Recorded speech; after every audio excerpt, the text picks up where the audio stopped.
I have a treat for my fish. Now these are tiny fry parter. Alright, so we're gonna open it up, but make sure that they're not sealed inside too, so don't just try to, sometimes they have a seal. See what I'm talking about? You gotta remove the seal just a little bit, maybe on this corner. Let me get you guys a little bit this corner.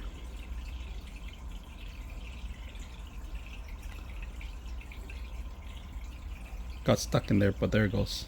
There it goes. All right. Let's see if they like it. Yep. Look at that. They go crazy for them. Look at that. And even the shrimp. These guys like it. They like it a lot. Catfish, shrimp, fish.